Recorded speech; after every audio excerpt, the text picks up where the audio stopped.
జై శ్రీరామ్. ఇప్పుడు దేశవ్యాప్తంగా నడుస్తున్న ఒక టాపిక్ వెల్త్ డిస్ట్రిబ్యూషన్. అంటే హిందువుల ఆస్తులను పంచేస్తారు. ఎందుకంటే ఆస్తులు ఉన్నది భారతదేశంలో హిందువులకు మాత్రమే.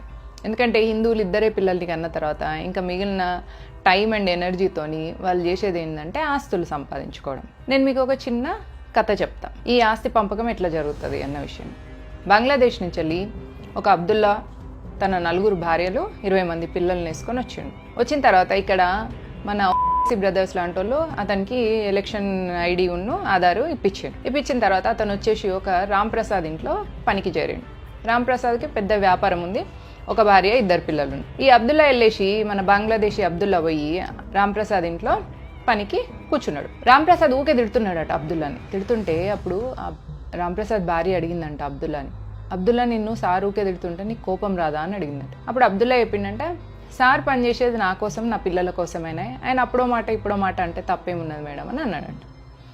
అప్పుడు రాంప్రసాద్ భార్య అన్నదంట, మా ఆయన నా కోసం నా పిల్లల కోసం పనిచేస్తుంటే వీడేంది వాడి పిల్లల కోసం వాడి పిల్లల కోసం పనిచేస్తున్నాను అని అట్లెట్లా చెప్తున్నావు, మా ఆయన మా కోసం కదా పనిచేసేది అని అంటే, మేడం నీకు ఒక కొడుకు ఒక కూతురు ఉన్నది, నాకు మొత్తం 12 మంది కొడుకులు 8 మంది కూతుర్లు ఉన్నారు. నా కొడుకులల్లా ఎవడో ఒకడు నీ కూతుర్ని లేపుకెళ్ళిపోతాడు, దాన్ని మీరు లవ్ జిహాద్ అని మొత్తుకుంటారు తప్ప ఏం చేయలేరు. అట్లా తీసుకుపోగానే నా కొడుక్కి సగం ఆస్తి వచ్చినట్టే కదా, అప్పుడు సార్ ఆస్తి సగం నాకు వచ్చినట్టే కదా, నా పిల్లలకు వచ్చినట్టే కదా అని అన్నాడు. ఈ లొల్లి అయితే ఉన్నప్పుడు నీ కొడుకు ఊకుంటాడా? ఊకోడు. అరే నా చెల్లెని ఎట్లా ఎత్తుకపోతావురా అని చెప్పేసి గొడవకు వస్తాడు. అప్పుడు నాకు 12 మంది కొడుకులే, నీకేమో లింగులు ఇట్టుకోమనుకుంటే ఒక్కడే ఉండే. వాడు వీళ్ళు అందరు కలిసి కొట్టుకుంటున్నప్పుడు పోయిండే అనుకో నీ కొడుకు, అప్పుడు మొత్తం ఆస్తి నా పిల్లలకే కదా. అట్లా సార్ ఇప్పుడు మొత్తం సంపాదిస్తుంది మా పిల్లల కోసం అయినప్పుడు నేను ఎందుకు సార్ తిట్టినప్పుడు కోపడుకోవాలి అని అన్నాడంట అబ్దుల్లా. ఇది మీరు ఆలోచించుకోండి ఓటేసే ముందు.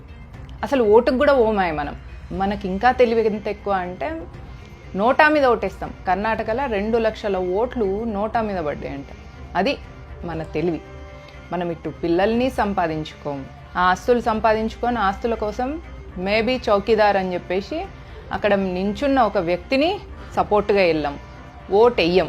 ఇదే మరి ఎట్లా జరుగుతుంది? ఇది డైరెక్ట్గా మీ ఆస్తిని మొత్తం ఇట్లా పేపర్ల మీద రాయించుకొని తీసుకుపోయి వాళ్ళ పేరు మీద ఇట్లా ఇస్తారా అంటే ఇంకొక మెథడ్ కూడా జరుగుతుంది. మొన్న కర్ణాటకలో నేహా అనే అమ్మాయిని మొహమ్మద్ ఫయాజ్ అనే అబ్బాయి చంపేసిన తర్వాత భారతీయ జనతా పార్టీ కార్యకర్తలు, బజరంగ్ దళ్, విశ్వ హిందూ పరిషత్ అందరూ పోయి లొల్లి చేసిండంట. ఇక్కడ కర్ణాటక నిండా మొహమ్మద్ ఫయాజ్ ఇంటి మీదకి ఏడబోతారో అని చెప్పేసి కర్ణాటకలో ఉన్న కాంగ్రెస్ గవర్నమెంట్ మొహమ్మద్ ఫయాజ్ ఇంటి ముందట సెక్యూరిటీ గార్డులను పెట్టింది. ఎందుకు సెక్యూరిటీ గార్డులను పెట్టిందంటే రేపు ఫ్యూచర్లో మొహమ్మద్ ఫయాజ్ ఇంకేదన్నా ఇట్లాంటి పని ఇంకొక నేహా ఎంబడిపడి ఇంకొక నేహాని హతమార్చే ప్రయత్నానికి వెళ్ళినప్పుడు అతనికి మోరల్ సపోర్ట్ ఉండడం కోసం అట్లా సెక్యూరిటీ గార్డ్స్ని ఇస్తారన్నమాట. సెక్యూరిటీ గార్డ్స్ని ఇస్తే రేపు ఇంకొక నేహాని ఎత్తుక్కోగలుగుతాడు మొహమ్మద్ ఫయాజ్. లేకపోతే ఇప్పుడు వీళ్ళందరూ పోయి బీజేపీ కార్యకర్తలు పోయి మొహమ్మద్ ఫయాజ్ మీద దాడి చేసినుకో వాడు ఆ భయానికి మళ్ళీ నెక్స్ట్ ఇంకేందో ఆడపిల్లని చూడకపోతే ఎట్లా? వెల్త్ డిస్ట్రిబ్యూషన్ అంటే డైరెక్ట్ మీ ఆస్తి సంతకాలు తీసుకొని వాళ్ళకి సంతకాలు ఇవ్వక్కర్లేదు. వాళ్ళు మీ మీద దాడి చేసినప్పుడు మౌనంగా ఉన్నా కూడా అదే వెల్త్ డిస్ట్రిబ్యూషన్ అంటే. చెంగిచెర్లలో కూడా మనం చూసినాం 6 ముస్లిం ఫ్యామిలీలు 30 మంది హిందువుల ఫ్యామిలీ మీద దాడులు చేసి వాళ్ళని అక్కడి నుంచి వెళ్ళిపోయేలాగా చేయడానికి ప్రయత్నం చేసింది. వీళ్ళు ఇక్కడి నుంచి పలాయనం అయిపోతే అక్కడ వాళ్ళు ఇల్లీగల్ బిజినెస్లు చేసుకుందామని చూస్తున్నారు. ఇది కూడా వెల్త్ డిస్ట్రిబ్యూషన్లో ఒక మెథడే.